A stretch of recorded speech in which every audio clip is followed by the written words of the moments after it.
चीन चिल्लाता रह गया और अमेरिका ने ताइवान के साथ अपने रिश्तों को एक पायदान और ऊंचा कर दिया। नैन्सी पेलोसी के ताइवान यात्रा के बाद चीन में जबरदस्त खलबली है, तो वहीं अब ब्रिटेन ने भी अपनी टीम ताइवान भेजने का ऐलान कर दिया है। अमेरिका के बाद ब्रिटेन जिस तरह से ताइवान के समर्थन में खड़ा है, उससे ड्रैगन बौखला गया है।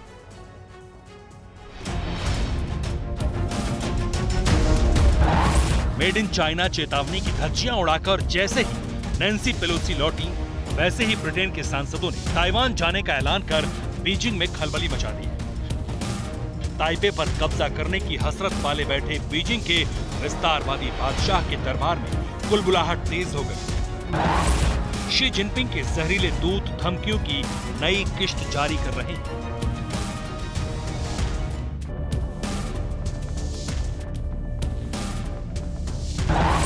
जिनपिंग के दूत ने और क्या कुछ कहा, कैसे चेताया ब्रिटेन को, ये सब कुछ आपको विस्तार से बताएंगे। लेकिन उससे पहले जानिए कि अमेरिका के बाद अब ब्रिटेन ताइवान जाने के लिए पूरी तरह तैयार है। ब्रिटेन इस साल के अंत तक नवंबर या फिर दिसंबर में अपने सांसदों को ताइवान भेजने की योजना बना रहा है।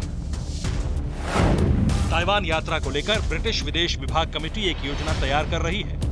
ब्रिटिश सांसद और विदेशी मामलों की चयन समिति के अध्यक्ष टॉम तुंगेदत्त ताइवान जाने वाले प्रतिनिधिमंडल का नेतृत्व कर सकते हैं। सूत्रों की माने तो ब्रिटिश सांसदों का एक प्रतिनिधिमंडल इस साल की शुरुआत में ही ताइवान की यात्रा पर जाने वाला था, लेकिन इस दल के सदस्य के कोरोना संक्रमित होने के बाद इसे टाल दिया गया था। लेकिन अब अमेरिका की ताकत दिखाने के बाद जब चीन बैकफुट पर खड़ा है, तो ब्रिटेन भी ताइवान के साथ रिश्ते को नया आयाम देने की तैयारी में है।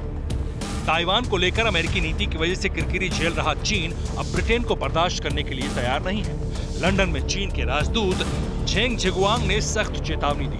चीन के राजदूत ने कहा कि ताइवान मुद्दे की अत्यधिक संवेदनशीलता को कम नहीं आके और अमेरिका के नक्शे कदम पर ना चले। ब्रिटिश सांसदों की ताइवान यात्रा चीन के अंदरूनी मामलों में दखल मानी जाएगी। झेंग झिगुआंग ने कहा कि इससे चीन ब्रिटेन संबंधों पर गंभीर असर पड़ेगा। जाहिर है ड्रैगन पूरी तरह से बौखलाया हुआ है। आपको बता दें कि पिछले कुछ महीनों से चीन और ब्रिटेन के रिश्तों में तल्खी आई है। अमेरिका के कहने पर ब्रिटेन खुलकर ताइवान के साथ खड़ा है।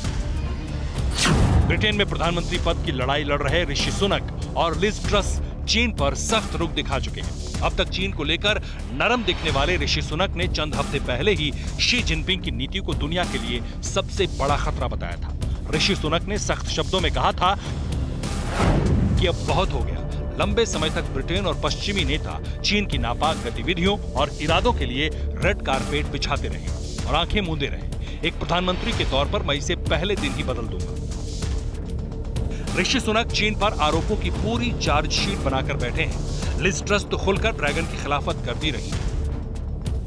ऐसे में ऋषि सुनक और ट्रस के चीन को लेकर दिए गए बयानों पर झेंग ने ब्रिटिश राजनेता द्विपक्षीय संबंधों के मूल सिद्धांतों के बारे में यथार्थवादी रहने की सलाह दी। लेकिन जिस अमेरिका को देखकर ब्रिटेन ताइवान की नीति को आगे बढ़ा रहा है, उस पर चीन आग बबूला है। जाहिर है ये ड्रैगन की बिलबिलाहट है। ताइवान पर अवैध कब्जे के ख्वाब पर अमेरिकी चोट का नतीजा है। अब जब ब्रिटिश सांसदों की टोली ताइपे पहुंचेगी, फिर बीजिंग की बौखलाहट देखने लायक होगी। Bureau report, TV9 Bharatvarsh.